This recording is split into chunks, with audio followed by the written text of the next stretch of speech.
محمد وبارک وسلم علیہ صلاۃ و سلام علیک یا رسول اللہ وعلی آلک وصحبہ یا امام الاولین والآخرین۔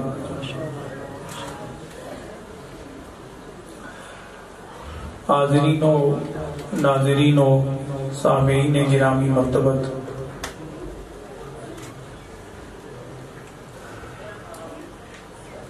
سادات کرام، علماء کرام، خلفاء کرام، مخلصین و محبین، بالخصوص دربار عالیہ سنگھال شریف کے سجادہ نشین پیر سید محمد ارشاد حسین صدیقی، سید ظہور شاہ صاحب اور سید مہر علی شاہ صاحب،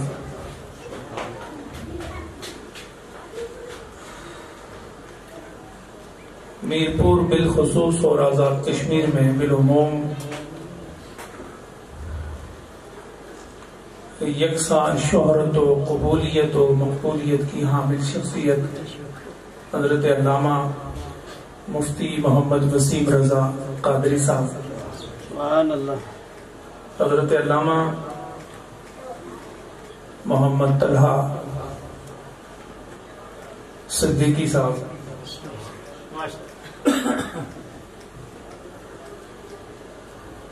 وقت جو مجھے بتایا گیا تھا کہ 2 بجے دعا ہونی ہے، لیکن ہوتا تو وہی ہے جو منظور خدا ہوتا ہے۔ اور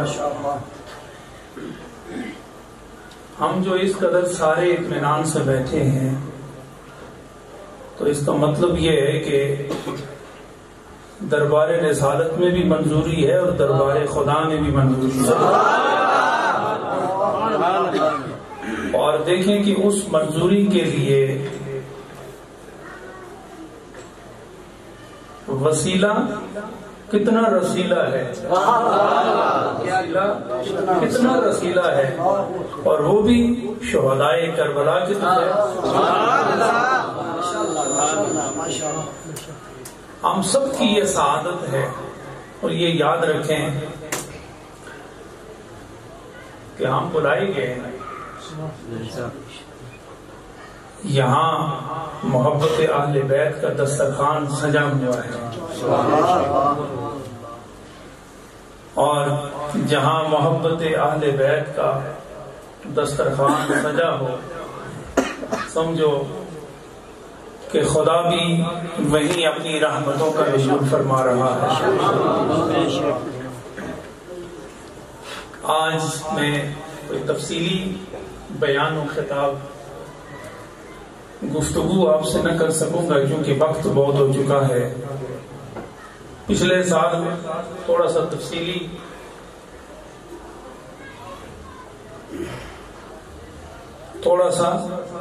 تفصیلی کچھ تبدیلیوں کے خلاف ہوا تھا، اور میں سمجھتا ہوں کہ وہ آپ کے دلوں میں محفوظ ہے، اور میں نے اس میں ایک چیز بیان کی تھی کہ اہل سنت و جماعت جس میں ادب رسالت ماں، ایمان کامل، محبت صحابہ اور محبت اہل بیت اس دودھ کی مانند ہے جس سے ہر وقت اسلام کی اور ایمان کی خوشبو آتی ہے، اور اہل سنت اپنے اندر نہ رفت رکھتا ہے، نہ بغض رکھتا ہے، نہ تفضیلیت رکھتا ہے، نہ خارجیت رکھتا ہے. اہل سنت اپنے اندر حسینیت بھی رکھتا ہے, اہل سنت اپنے اندر حسنیت بھی رکھتا ہے, اہل سنت اپنے اندر صدیقیت بھی رکھتا ہے, اہل سنت اپنے اندر فاروقیت بھی رکھتا ہے, اور اہل سنت اپنے اندر حیدریت بھی رکھتا ہے, اور اہل سنت اپنے اندر حضرت عثمان غنی کا حیا بھی رکھتا ہے.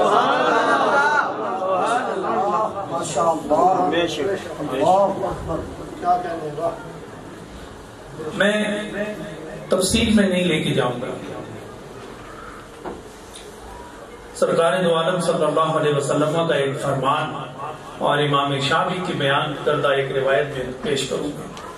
حضور نے فرمایا, حضرت امام حسین وہ کون بدبخت ہوگا کہ جس کے دل میں حضرت امام حسین کا ادب نہ ہو. وہ کون بدبخت ہے جس کے دل میں حضرت امام حسین کی محبت نہ ہو. ہم سب اہل سنت و جماعت حضرت امام حسین کو ہر سانس پر سلام پیش کرتے ہیں, اس لیے کہ انہوں نے کربلا میں اسلام کو زندہ کیا.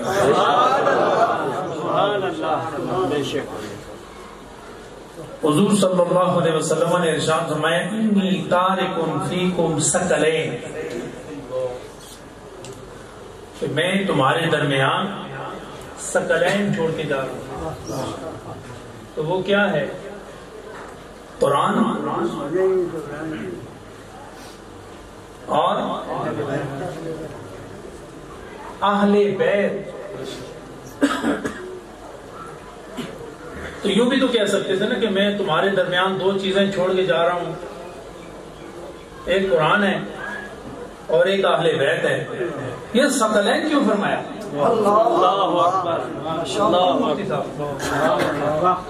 یہ ثقلین کیوں فرمایا؟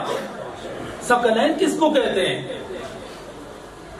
ہم آج تک بچوں کا نام رکھتے ہیں ثقلین, تو نہ اس کی ماں کو پتا ہوتا ہے, نہ اس کے باپ کو پتا ہوتا ہے, نہ چاچا کو پتا ہوتا ہے, نہ خود اس کو پتا ہوتا ہے کہ ثقلین کیوں رکھا ہے. تو نبی دو عالم صلی اللہ علیہ وسلم نے دونوں چیزوں کی تخصیص سے پہلے آپ کی توجہ حاصل کرنے کے لیے فرمایا کہ عام چیز نہیں, میں دنیا سے جا رہا ہوں لیکن ثقلین چھوڑ کے جا رہا ہوں. تو ثقلین کس کو کہتے ہیں؟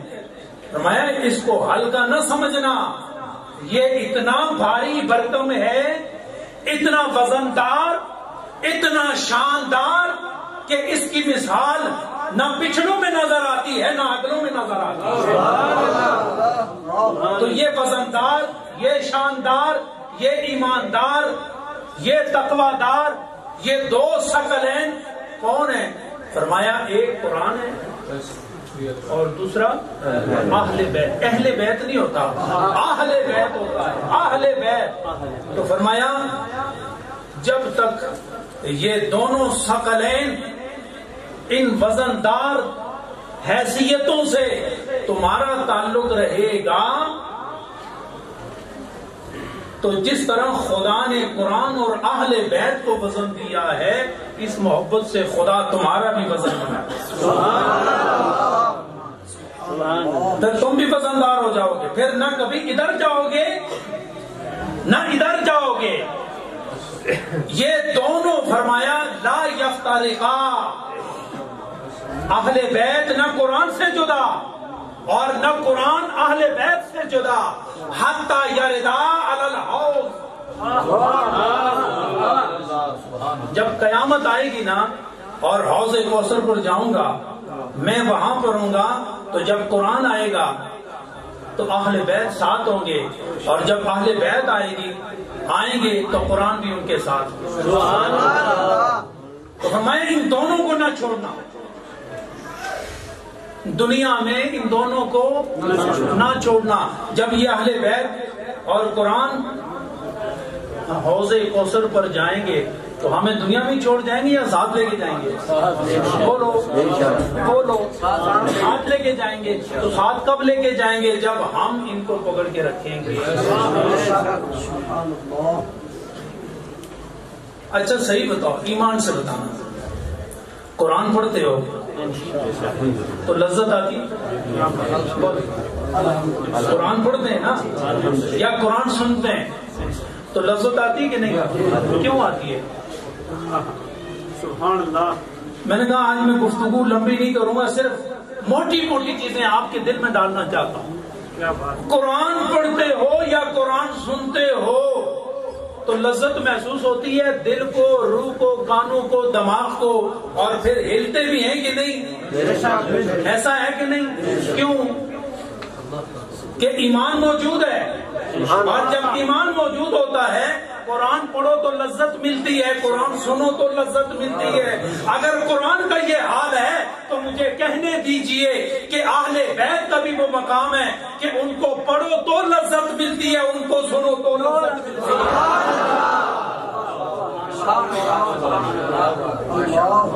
اچھا قرآن سے غفلت کرو تو قرآن کو آپ جب پڑھتے ہیں تو چومتے ہو کہ نہیں؟ چومتے ہو نا. کیوں؟ کہ یہ اللہ کا کلام ہے. اور جب اہل بیت کی بات آئی تو ان کا ذکر سن کے آنکھیں بچھا دیتے ہیں. جب قیامت میں آنکھیں اور سر جھکانا ہے تو اہل سنت کی یہ نشانی ہے کہ جب اہل بیت کی بات آتی ہے تو وہاں آنکھوں کو بھی جھکا دیا جاتا ہے، سر کو بھی جھکا دیا جاتا ہے، دل کو بھی قربان کر دیا جاتا ہے. تو جب قرآن سے غفلت کرنا جرم ہے تو پھر یاد رکھو اہل بیت سے غفلت کرنا بھی جرم ہے. کوئی بھی بات سمجھ آئی؟ لہذا ہمارا اہل بیت کے ساتھ، قرآن کے ساتھ، صاحب قرآن کے ساتھ اور صحابہ کے ساتھ چولی دامن کا ساتھ ہے. کیوں؟ اس لیے کہ یہ ایمان میں داخل ہے. اور میرے رب نے ارشاد فرمایا کہ رحماء بینہم، یہ دونوں اہل بیت ہوں یا صحابہ ہوں، والذین معہ، جب نبی کی سنگت اور نبی کی محبت ان کو کامل طور پر حاصل ہے تو جب یہ ایک دوسرے کا سامنا کرتے ہیں، کبھی عصر میں، کبھی فجر میں، کبھی نور میں، کبھی جنگ میں، کبھی جدل میں، تو فرمایا رحماء بینہم، یہ دونوں ایک دوسرے سے محبت کرتے ہیں، ٹوٹ کر محبت کرتے ہیں، اس لیے کہ پیچھے مور محمد کی معیت کی لگی ہے. جہاں مور معیت کی لگی ہو وہاں مور محبت کی بھی لگی ہے. تو جب محبت ابتدا میں بھی موجود ہے، انتہا میں بھی موجود ہے، تو خدا نے دونوں کے عمل کو، عقیدے کو دیکھ کے فرمایا رحماء بینہم، یہ ایک دوسرے سے محبت کرتے ہیں محمد کی وجہ سے، اور ہم انہی کی وجہ سے اہل بیت سے بھی محبت کرتے ہیں، صحابہ سے بھی محبت کرتے ہیں.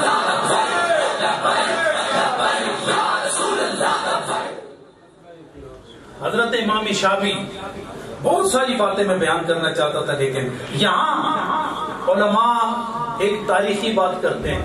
حضرت امام حسن اور حضرت امام حسین رضی اللہ تعالی عنہما کے بارے میں. انسان دو حالتوں میں سے ایک حالت پر کامل ہوتا ہے، یا کدھر نظر آوے تسی خاموش ہو جاندے ہو، پھر میں نے پریشانی ہوتی کہ پتہ نہیں کیوں خاموش ہے. ادھا تیتر تے ادھا بٹیر کدھر نظر آوے تو تھوڑے واسطے قابل قبول ہے. دیکھ لو کھانے خدا ہی بیٹھے. کیوں مفتی صاحب؟ ہمیں آپ کو ذی شعور اور ذی نور، آدھا تیتر آدھا بٹیر، وہ قابل قبول نہیں، یا پورا تیتر پورا بٹیر. میرا خیال ہے تساں بٹیر نو پسند نہ کرو. پورا تیتر یا پورا بٹیر، یہ آدھا تیتر آدھا بٹیر کسی کو بھی پسند نہیں، حتیٰ کہ کافر ہوئے نا اس کو بھی نہیں پسند۔ تو یا بندہ حالت جنگ میں ہوتا ہے یا حالت صلح۔ کیا ایسا ہے کہ آدمی ایک ہو تو آدھے کے ساتھ صلح ہو اور آدھے کے ساتھ جنگ ہو؟ ایسا ہے نہیں، تو ایک ہی بات ہوگی نا۔ تو علماء کہتے ہیں، میں نہیں کہتا، لیکن میں ان علماء کی تائید کرتا ہوں کہ ایک طرف حضرت امام حسن کا کردار ہے اور ایک طرف حضرت امام حسین کا کردار ہے۔ حضرت امام حسن کا کردار جیسے علامہ صاحب نے اور انہوں نے بیان کیا، میں اسے نتیجہ اور کنکلوژن کے طور پر بیان کرنا چاہتا ہوں۔ اور یاد رکھو میرے بھائیوں، عقیدے پہ کبھی سودا بازی نہ کرنا۔ عقیدہ وہ ہے جس پر نجات ہونی ہے اور اس کا تعلق دل سے ہے۔ خدا عمل کو نہیں دیکھتا، دل کو دیکھتا ہے کہ دل میں تمہارا عقیدہ کیا ہے۔ اگر عقیدہ سچا ہے تو خدا سچوں کے ساتھ رکھے گا، اور اگر خدا نہ خواستہ دل میں جھوٹ آ گیا تو خدا سچوں کے ساتھ نہیں رکھے گا۔ تو حضرت امام حسن کا کردار اور حضرت امام حسین کا کردار، یہ آج کی مجلس کا ایک پیغام ہے، اور وہ کیا ہے؟ میں علماء کے جملے کو دہرائے دیے دیتا ہوں۔ فرمایا جن سے حضرت امام حسن نے صلح کی ان سے ہم سب کی صلح ہے۔ محبت کا تقاضا تو یہی ہے نا کہ دوست کا دوست بولو، نہ بولو، روٹی تیار ہے بالکل۔ دوست کا دوست دوست ہوا کرتا ہے اور دوست کا دشمن بولو سارے۔ ہم قوم، قبیلے، برادری، ذات میں اس اصول کو پیش نظر رکھتے ہیں دنیاوی امور میں کہ دوست کا دوست دوست ہوتا ہے اور دوست کا دشمن دشمن ہوا کرتا ہے۔ تو میں اسی ضابطے پر عقیدے کی بنیاد پر یہ بات کر رہا ہوں آپ سے کہ حضرت امام حسن نے جن کے ساتھ صلح کی ان سے ہماری بھی صلح ہے، اور حضرت امام حسین نے جن سے جنگ کی ان سے ہماری بھی جنگ ہے۔ وہ جنگ جاری ہے یا ختم ہو گئی؟ اور وہ صلح جاری ہے یا ختم ہو گئی؟ تو اہل سنت یہ عقیدہ رکھتا ہے، اہل سنت والے، کہ جن سے حضرت امام حسن نے صلح فرمائی ان سے ہماری نسلوں کی قیامت تک صلح ہے، اور حضرت امام حسین نے جن سے جنگ کی ان سے ہماری نسلوں کی بھی قیامت تک جنگ ہے اور جاری رہے گی۔ اور اگر یہاں کوئی کہے نہیں آدھوں سے دوستی آدھوں سے جنگ، تو یہ ممکن ہے؟ تو یہ کیا ہے؟ یہ ایمان نہیں ہے، یہ نفاق ہے۔ یہ کیا ہے؟ یہ نفاق ہے۔ اس لیے ایمان والے نفاق سے بچتے رہتے ہیں۔ اللہ تعالیٰ ہم سب کو نفاق سے بھی بچائے اور دائرہ وفاق میں رکھے۔ اہل سنت و جماعت جو سواد اعظم ہے، یہ بعد میں بننے والی جماعت نہیں ہے، یہ وہ جماعت ہے جس کو اللہ کے رسول نے بنایا۔ انا علیہ واصحابی، انا میں اہل بیت آ گئے اور صحابہ کا ذکر میرے نبی نے خود کر دیا۔ فرمایا جس پر میں اور میری اہل بیت ہے اور صحابہ ہیں، اہل سنت و جماعت وہی ہے۔ ایک واقعہ رہ گیا، وہ میں آپ کو سنانا چاہوں گا۔ اہل بیت کا احترام واجب ہے، ان کی محبت واجب ہے۔ حضرت امام شافعی فرماتے ہیں کہ حضرت زید ابن ثابت رضی اللہ تعالیٰ، یہ علماء، یہ پوری، اچھا میں ایک بات اور بھی آپ سے کرنا چاہوں گا، ہر اہل غیرے کو اپنی مجلس کے لیے نہ بلایا کرو۔ آپ نماز صحیح العقیدہ کے پیچھے پڑھتے ہیں نا، تو جب یہ مائک اور ممبر رسول پر جس کو بٹھانا چاہو تو آپ کو تحقیق کرنی چاہیے کہ ہم اس عالم دین کو بلائیں جنہوں نے عقیدہ اہل سنت کے لیے اپنا خون جلایا ہے۔ جب وہ ممبر پر بیٹھ کے بات کریں گے نا تو ممبر سے ممبر رسول کا سارا فیض دل میں داخل کرے گا۔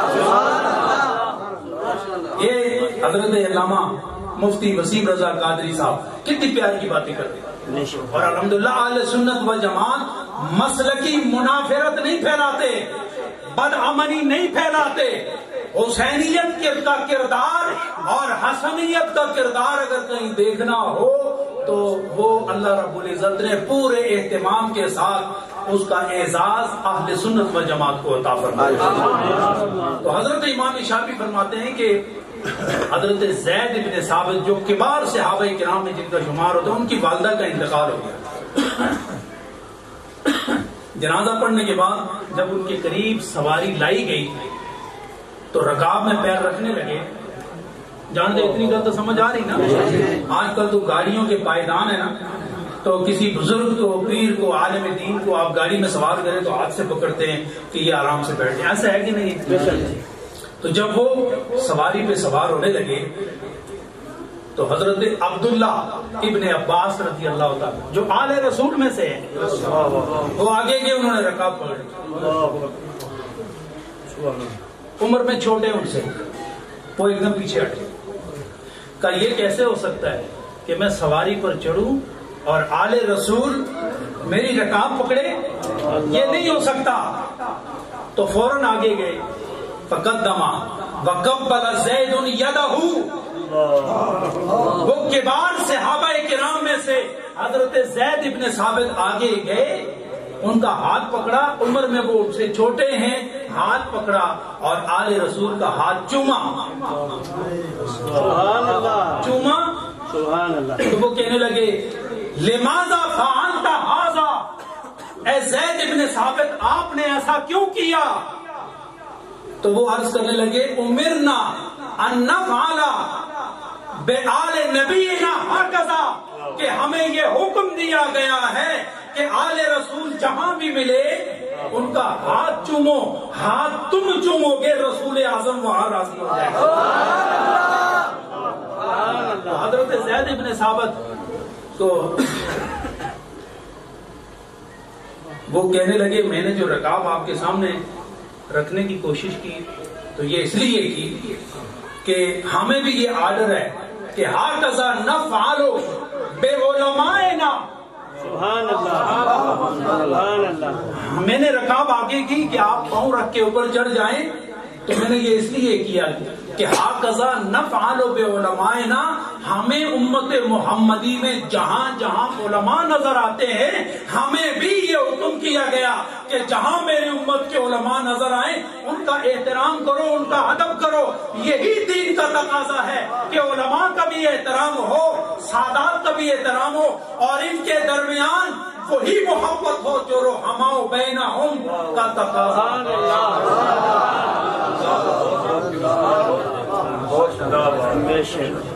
اور ایک اور بات آپ سے گل لمبی ہوتی جا رہی ہے. سبحان اللہ. اگر حضرت امام حسین رضی اللہ عنہ، سارے بولو رضی اللہ عنہ، پھر بولو رضی اللہ عنہ، اگر حضرت امام حسین مدینہ شریف سے چلتے ہوئے مراسلہ ظاہر کرتے، جاری کرتے کہ میری یزید سے جنگ ہے تو اس کے خلاف لشکر کشی کرنا چاہتا ہوں، تو بتاؤ عاشقین مومنین اپنا سر ہتھیلی میں لا کے سامنے پیش کرتے کہ نہ کرتے؟ وہ لشکر تیار کر سکتے تھے کہ نہیں؟ ادھر کتنے ہزار کا لشکر تھا، اور حضرت امام حسین اگر نعرہ لگاتے تو میرا ایمان یہ گواہی دیتا ہے کہ کئی لاکھ کا لشکر ان کے ساتھ ہو سکتا تھا. انہوں نے ایسا نہیں کیا. کیوں؟ تاکہ بعد میں کوئی یہ بدبخت نہ کہہ سکے کہ دو شہزادوں کی جنگ تھی. اگر آپ ایسا چاہتے تو کر سکتے تھے، تو اس کا نتیجہ کیا ہونا تھا؟ تو صوفیہ فرماتے ہیں کہ اس کا نتیجہ یہ ہونا تھا کہ یزید تو ختم ہو جاتا لیکن یزیدیت ختم نہ ہو. آپ نے یزید کو رہنے دیا لیکن یزیدیت کو ختم کر دیا. امن کا درس دیا کہ قیامت تک اگر کوئی یزید سامنے آئے اس کے خلاف جنگ ہو یا نہ ہو لیکن اس کی یزیدیت کے خلاف جنگ ہونی چاہیے تاکہ اسلام کا جھنڈا قیامت تک لہراتا رہے. اور ایک اور بات ذہن میں رکھیں کہ اہل سنت و جماعت بدعملی نہیں چاہتی، وہ محبت چاہتی ہے، وہ امن چاہتی ہے، وہ فروغ ایمان اور استحکام اسلام، عقائد اہل سنت اور اعمال کی اصلاح، اس کو آگے لے کے جانا چاہتے ہیں۔ تو اللہ تعالیٰ حضرت امام حسین رضی اللہ تعالی عنہ کے اس عملی پیغام کو آگے پہنچانے اور اس کو سمجھنے اور اس پر عمل کرنے کی اللہ ہم سب کو توفیق عطا۔ یہ علماء کرام جو دین کی سرحدوں پر پہرے داری کے فرائض سر انجام دیتے ہیں، صحیح العقیدہ سادات کرام جو اپنے نانا اور کبھی حسن اور کبھی حسین کے پیغام کو امن کا ہو، صلح کا ہو یا جنگ کا ہو، جس محبت سے آگے لے کے جا رہے ہیں، اللہ انہیں بھی سرخروئی نصیب فرمائے۔ وآخر دعوانا ان الحمدللہ رب العالمین۔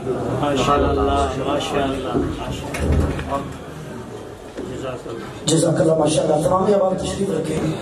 قبلہ پیر صاحب نے بہت خوبصورت انداز میں اپنی حاضری پیش فرمائی۔ صدارتی خطبہ کے لیے میں دعوت خطاب دینے جا رہا ہوں سید السادات فخر السادات سجادہ نشین آستانہ اہلیہ حاضہ میری مراد پیر سید ارشاد حسین شاہ صاحب بخاری مدثر الاولیاء، لیکن اس سے پہلے ایک اعلان سماعت فرما لیں۔ یہ ابھی آپ لوگوں نے دیکھا آج موسم کی جو صورتحال تھی، اور سارے آج موسم تک کیا کہ نہیں تھا، کیا آج موسم تھی اور بارش ہے یا نہیں، تو سارے لوگ کچھ اتنے کھلوتے نے، کچھ اتنے کھلوتے نے، کچھ اتنے کھلوتے نے۔ تو مجھے اس کا کوئی حل ہونا چاہیے یا نہیں ہونا چاہیے؟ یار بولو تو صحیح، ہونا چاہیے۔ میں تمام سٹیج والوں سے بھی مخاطب ہوں، اس کا حل ہونا چاہیے یا نہیں ہونا چاہیے؟ ہونا چاہیے نا۔ تو پھر اس کا حل یہ ہے کہ کیوں نہ ہم سب مل کے ادھر یہ جو باہر جگہ ہے، اس کے لیے ہم چندہ کہنے یا فنڈ کہنے جمع کر کے ایک شیڈ لگوا دیا جائے فائبر کا اچھا سا، جس کے لیے ہم اسے مختص کر دیں کہ ہر سال جو عرس ہوگا وہ اسی کے نیچے ہوگا، تاکہ بارش سے بھی محفوظ رہیں، آندھی سے بھی محفوظ رہیں۔ یہ میری ذاتی رائے ہے، یہ نہ کہیے کہ پیر صاحب نے کچھ کیا کیا۔ پیارے بھائی ایک منٹ بیٹھے، ایک منٹ بیٹھ جائے، ابھی یہ نہیں کرنا، ابھی میں کچھ اور کرنے لگا ہوں۔ میں نے پہلے بھی کہا ہے کہ انشاءاللہ اعلان کچھ چھوٹا نہیں ہے، توجہ رکھیے گا۔ ہمیں یہ کرنا چاہیے یا نہیں کرنا چاہیے؟ کرنا چاہیے۔ تو ساری زبان کہیں کہ ایڈا بھوکھا تو تھوڑے وچوں کوئی بھی نہیں ہونا کہ جنوں دو ڈنگ دی بھی نہ لبے۔ بول تو صحیح سبحان اللہ۔ کہ تھوڑے کشمیر کی شادیاں میں 2-3 ویکھیاں نے، زیادہ نہیں ویکھیاں، سے چلوئی دیاں، تو میری سوچ و گمان پورتا نکل گئی ہے۔ میں آپ لوگوں سے کچھ نہیں کہتا، یہ مخیر حضرات جو تشریف فرمائے نا میرے درمیان، یہ بالخصوص یہ راجہ صاحب تشریف فرمائے، یہ کچھ اور ہیں، تو میں ان سے گزارش کرتا ہوں کہ پہلے آپ اپنے وعدے لکھوائیں کہ آپ کتنا دیں گے۔ جی میں آواز لگائیں، بتائیں جی کہ میں اتنا دوں گا، مجھے پتا چلے فلاں دن اتنا مل جائے گا۔ راجہ توصیف صاحب کی طرح میرے سامنے پیش کریں۔ راجہ صاحب آگے آ جائیں نا، نشاندہی کر لیں۔ میں پہلے سے 10,000 کا مقروض ہوں، 10,000 اور 20,000 روپے میں دوں گا۔ جی راجہ غالباً فیاض پروفیسر فیاض صاحب ہے آپ کا نام، پروفیسر فیاض صاحب نے کہا ہے کہ میں 20,000 روپیہ دوں گا۔ جی ٹھیک ہے، پروفیسر فیاض صاحب نے کہا کہ میں 20,000 روپیہ دوں گا، اور کوئی بھائی ہو جو بڑی رقم کا اعلان کرے، چھوٹی رقم بعد میں جمع کی جائے گی۔ وہ ہے کوئی محمد لال جڑا جگرا کر دے؟ 5,000 روپیہ میری طرف سے مظہر شاہ صاحب کہہ رہے ہیں 5,000 میری طرف سے، لکھ لیں جی، نوٹ کرتے ہیں۔ مظہر شاہ صاحب کی طرف سے 5,000 روپیہ، اور کوئی بھائی ہو مہربانی کرے۔ جی کتنا ہے جی؟ کیا نام ہے جی؟ ٹھیکیدار راسب صاحب، ٹھیکیدار راسب صاحب، انہوں نے 5,000 روپیہ نقدی جمع کروا دیا۔ اللہ اکبر، اللہ پیر صاحب فرما رہے ہیں میری طرف سے 1,00,000 روپے کا اعلان۔ سبحان اللہ سبحان اللہ، آپ کی طرف سے 1,00,000 کا اعلان ہو چکا ہے۔ 1,000 آپ کی طرف سے، باقی آپ کا 5,000 علیحدہ دینا ہے۔